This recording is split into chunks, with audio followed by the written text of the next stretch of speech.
Families were the foundation of Roman society, and your social class was determined by birth. If you were born into one of the small number of wealthy Roman families, you were considered part of the patrician class. Most of the people, including farmers and shopkeepers, were called plebeians.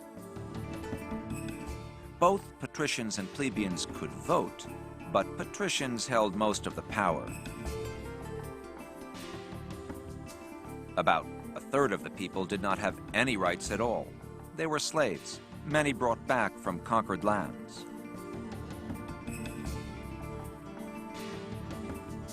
The patricians lived in elegant houses in wealthy towns like Pompeii, or clustered on the hills of Rome.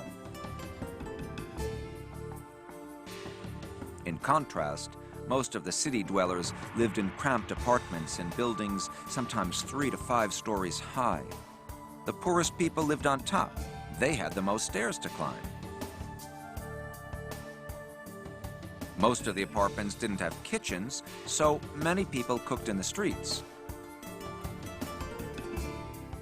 Water came from fountains in the public squares.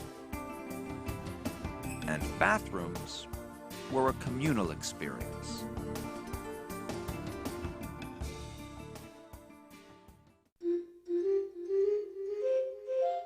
If you had time and could afford a small entrance fee, the place to hang out was the baths, a combination of health club and community center. Here, people could read, listen to poetry, catch up on gossip, buy fast food, play games, and get clean. The Romans didn't use soap. Instead, they rubbed themselves with olive oil, scraping the oil and dirt off with little sticks. There were as many as 900 public baths in ancient Rome, some holding nearly 2,000 people. The Romans took their favorite pastime with them to other parts of the empire as well. This computer animation shows some famous baths in southwestern England. Today, the town is still called Bath.